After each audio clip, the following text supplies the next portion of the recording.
দলদলীয় ইউনিয়নের 8 মিনিট 6 নম্বর ওয়ার্ড কর্তৃক আয়োজিত আজকের এই মত বিনিময় সভার সম্মানিত সভাপতি জনাব মোস্তাফিজুর রহমান, যার বাড়িতে আজকে মিটিং আয়োজন করা হয়েছে।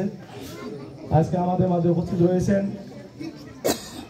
ধানের মনোনীত প্রার্থী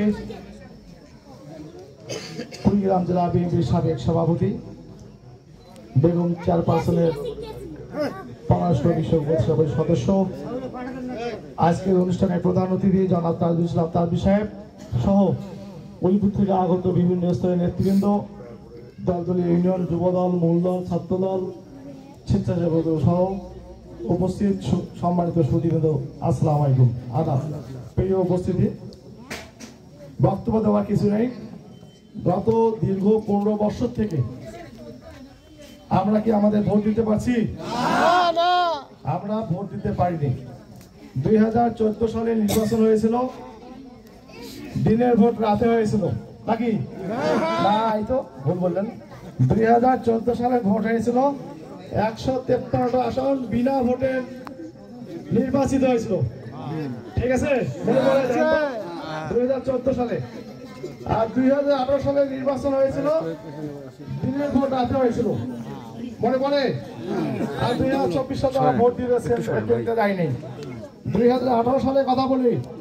2018 সালে আমাদের প্রার্থী ছিল তাজুল ইসলাম সাহেব। আমরা যখন আনসার বিডিপি ক্লাবে যায় দেখি যে ওখানে ভোট চলতেছে, বেশ সুষ্ঠু সুন্দর পরিবেশ। ওখানে যারা আমাদের বিএনপির লোকজন ছিল রাস্তা দিয়ে ঘুরতেছে, বেড়াইতেছে, সেন্টারে তেমন ঢুকতে পারে না। তারপর ওই সেন্টারটা আমাদের সুরক্ষিত ছিল। তারপর আমাদের কাছে ফোন আসলো, আমি প্রার্থীর সঙ্গে নিজে ছিলাম, গাড়িতেছিলাম, যে কর্পুরা মাদ্রাসায় ওখানে বিএনপির কোনো এজেন্ট নাই। নেতা বলল যে কোথায় কোন কেন্দ্র গন্ডল হচ্ছে, চলো আমরা সেখানে পৌঁছিব।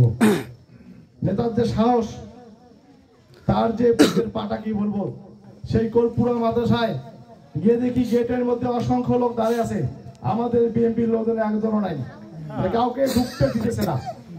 আমাদের নেতা সেই কেন্দ্রে ঢুকলো, ঢুকার পরে আমরা দেখলাম যে ওখানে আমাদের বিএনপি এজেন্ট নাই।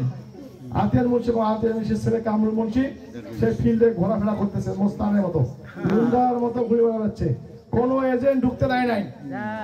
এসব কথা মনে আছে আপনাদের?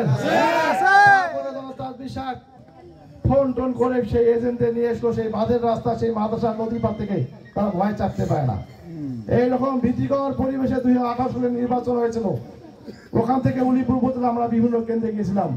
তাহলে আমাদের ভোটের যে প্রয়োগ, আমাদের ভোটার থেকে দেশের নাগরিক, আমরা 14 বলেন, 18 বলেন, না 24 বলেন, আমরা আমাদের মানে পছন্দের প্রার্থীকে ভোট দিতে পারিনি। পারছি?